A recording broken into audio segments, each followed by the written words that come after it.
Hey fellow Demogorgons, I've decided to do a tier list on all the different variations of the shack in regards to how Demogorgon deals with them.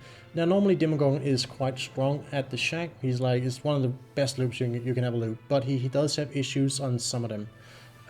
So what I've done is I've gone into the game and tested every single map there is with every single variations, and I've tested like what you can slide on, what you collide with, like just generally speaking how the shack looks and what is more or less possible on each shack variation.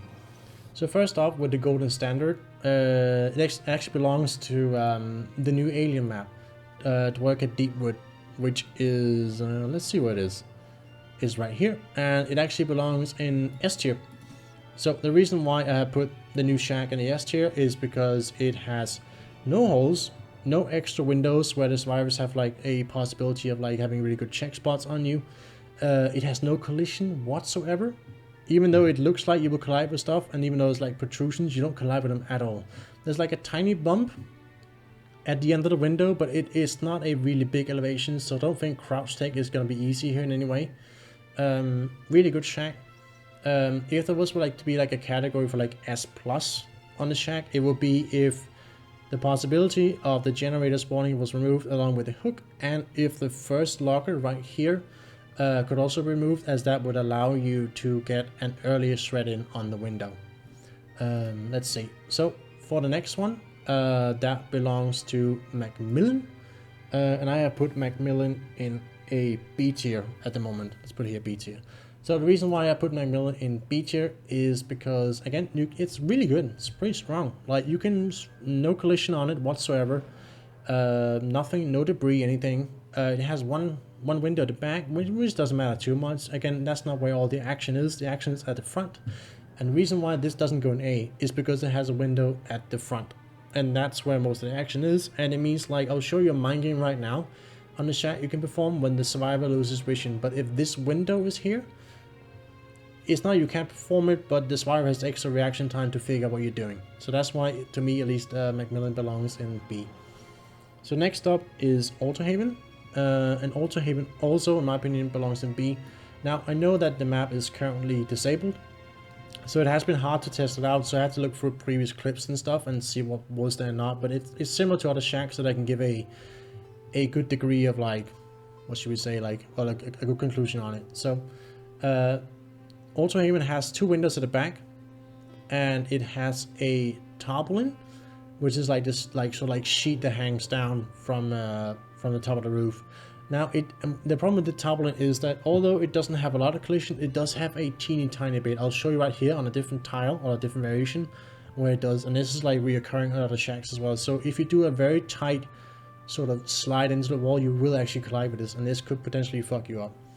On top of that, it has a table in the way, but I'm not sure if you can slide off it or not. So for now, I put it in a neutral sort of zone. So next up is Crotus, Prenn, Asylum, and I've also put that in B, and I think let's see if I put it here maybe. Yeah, let's see. So the thing about Crotus Asylum is that it also has a tarpaulin, and it has two backs, two windows at the back as well. And for some reason, it has a window on the inside that you can sort of slide off. It doesn't really do anything. It's just weird that it's there, but it just is there basically. But that is a perfectly fine shack. You can slide off every single wall perfectly fine. There's nothing in the way really apart from the tarpaulin. Let's see. So next up is Backwater Swamp. Let's take a different stuff. Let's take Backwater Swamp. Let's see. So Backwater Swamp is a really bad shack for Demogorgon. Not in terms of mechanics, but because it has so much visibility for survivors. All the planks, not only are the planks spread out, but they're also vertical. And because they're vertical, it means it's a lot easier for you to see the red stain and how it moves in comparison if it was horizontal. It also has a window elevation.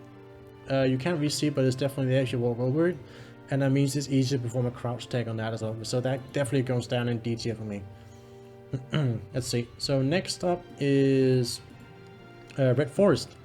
And Red Forest, in my opinion, belongs in a fat A tier. It's really strong. It's close to S, but it's not quite there. And it's basically because it has a window in the back, basically. And then it also has a table you can slide off. Not that it matters too much, but if so, it will bait you into this this little table here, you can actually slide off it into the pallet. So I think that's kind of cool. Little gimmick thing. But it's a very good loop, very good shack. This variation as well. Nothing wrong with it. Really, really good. Let's see. Next up is Springwood. And Springwood belongs in belongs in C tier. And that's essentially because it has a window elevation. I can't put it higher because crouch stick is really fucking strong. I mean, if you have cooldown, you can probably get them before they go to before they circle around the window, 100%. But if they get to a pallet or team that comes to block, it can be a problem. It has some insignificant debris on it that can work, but it's not really a big problem. And it has a window in the back as well. So next up is Yamaoka Estate, and Yamaoka Estate belongs, let's see, put this one here actually, let's put this one here, there you go, Yamaoka Estate, let's find Yamaoka, here we go. Okay, so Yamaoka Estate belongs a little bit further back, and it's mainly because it has a lot of small holes in a lot of windows. It's like those, it has like these like thin window paper walls. And there's holes in them, and it's kind of like on the wrong side again of the window where it can matter, because this is why it gets extra check spots on it, which can be a problem. And it also has a window at the back. Again, doesn't matter too much, but it's still a good loop. I will always loop a survivor here if I can. It's definitely not bad in any way. It's pretty good. Let's see. Next up is Ormond actually. Next up is Ormond. Let's see Ormond. Where did Ormond go? Here we go. So Ormond is also pretty good. It has two windows at the back. There's two windows at the back, and then it has a tarpaulin as well that you can collide with. But that's also just about it basically. It is pretty strong. Actually, I'm gonna put MacMillan back here because that front window is really bad. Same with this. There we go. I think this is better. There you go. Yeah, that's it. Two windows at the back. It's not too bad because that's not really where most of the mine games are performed. But it's definitely still a good loop. I've always, if a survivor ran to Ormond shack, I would definitely go here to battle him. Not a problem at all.